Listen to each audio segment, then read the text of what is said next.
But Bhavdeep, I think it's important to start off by taking a look at the extent of the challenge. We were talking about it as waiting in the dark, and that's still unfortunately the case for millions of people. They are there, they're facing organ failure, they know that they can be saved, they can have a renewed lease on life if somebody would donate. But there are not that many people out there on the donor list. Yeah, it's a real challenge for us. You know, the data points are quite significant and staggering when you look at the rest of the world and where we are in India today. Even with, and there's been a significant shift in terms of the number of donors, the number of transplants that are actually taking place, but nonetheless, less than 1% of our population today is an organ donor candidate. I think that what's happening is, I think there's a lot of education taking place. I think there's a good partnership taking place between the private sector, the public sector, the government, and private NGOs as well, who are actually leading this movement forward. The facts are that even as we sit here today, 500,000 people die every year waiting for an organ. And that's a huge, huge challenge for us. Yeah. So if we think about what's happening, if you think about the disease burden in India today, and we know what's happening with cancer, we know what's happening with cardiac disease, we know all the things that are happening. The reality is this is an area that we can make a huge difference. I don't think it's a difference that any one of us can do individually. I think it's exactly this collective platform that will help But us. I think it's also important to touch on the fact that a campaign, and if you create awareness and if you say the right things and you get people to understand why it's important, a change can happen, and a change can happen very fast. I just want to turn to you. You know, if you're looking at Noto, which is of course in a sense a centralized repository now of data, the numbers that you are actually seeing are staggering. The number of people whom you have in your registry has gone up by how much? Basically, we started with probably 9,000 plus donation, and now it has turned up, you know, around 13 lakh. And our honorable health minister said that the target is 20 lakh this year, and we are approaching this target. You will be glad to know that 9,000 to 13 lakhs is a very, very big jump. Amount. And how much time did that happen in? Yeah, because you know that these NGOs were scattered. So I try my best to involve all these NGOs. We're doing these activities for the last 20-25 years or so. Now we have got a cumulative data in our database system in Noto, so that we know exactly where what is the picture exactly. Now initially it was not there, sir.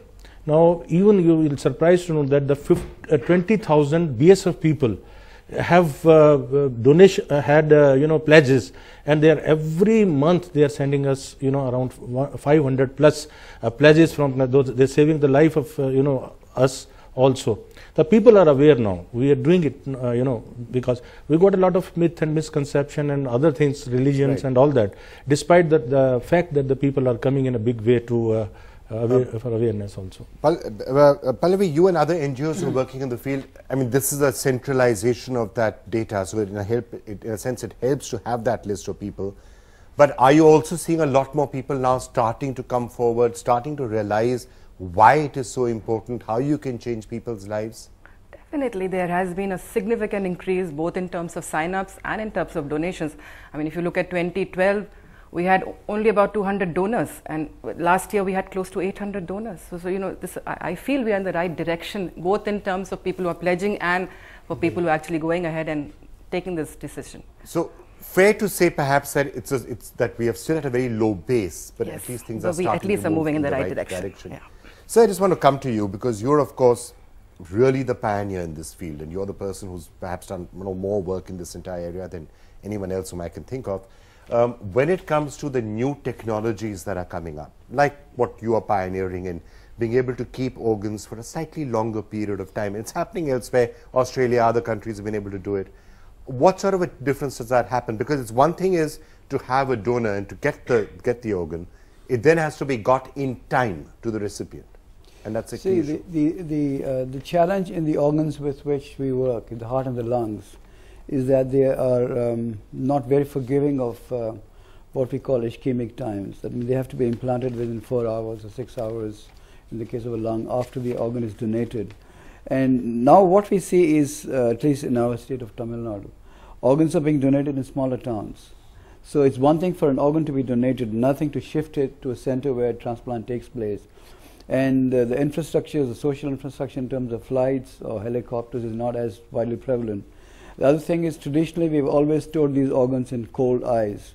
So there is a matter of suspense when it lands in your place, whether it will actually perform as well as it was when it was stopped. So we now have a system of keeping it perfused and assessing its function prior to implantation, so that it not only keeps the organs viable for a much longer period, so in principle you could transport over much longer distances, but also to verify and ensure that the organ is working well before you put it in, so that the outcomes are very much more predictable than they used to be.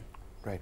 But Seth, in a sense, there are some states which are getting it right, Tamil Nadu obviously being the key example, but there are others also.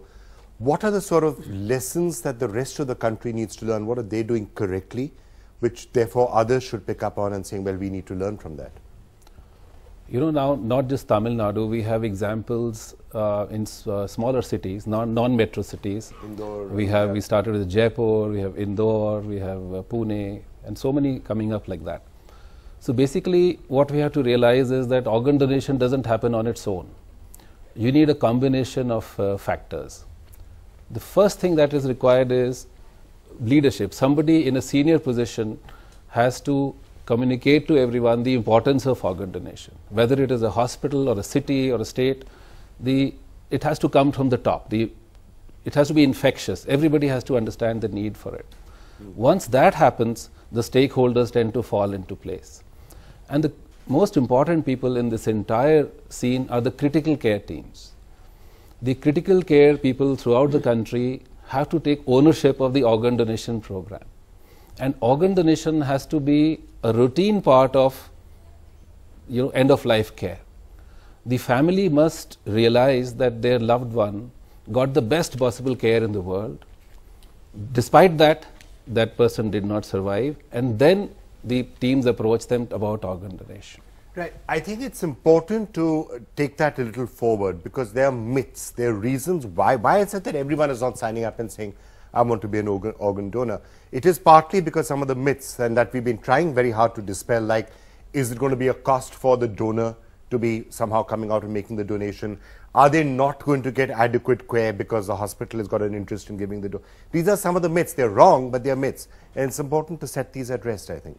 Yeah, I think that, when we look at Fortis, for example, we've actually spent a good bit of time focusing on education. And our first thought was that that you educate the patients, their families, to help them understand what's involved. But we also have to educate our own system, our own doctors and nurses, in terms of how you talk to people, what information do you share. So you're right, I think it's a series of myths, a series of concerns around it, that am I going to get the best possible care? Is there something that's going to happen? Is there a cost component? So I think slowly, by all the things that we're hearing now, I think slowly we're starting to shed away at them. But again, just starting, long way to go.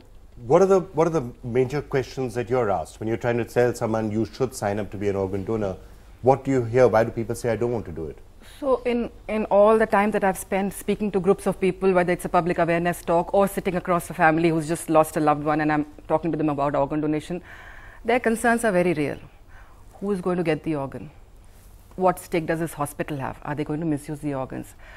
How long will it take for me to get the body back for last rites? What would the body look like once the organs are retrieved? Believe you me, not once in my entire interaction with the general public, anybody has ever brought up, if I give my organs in this life, I'll be. In fact, when I put up that slide, it always generates a lot of laughter in the group. So people, we have to give some of those other myths, we have to credit the public with more intelligence now. Those have been done.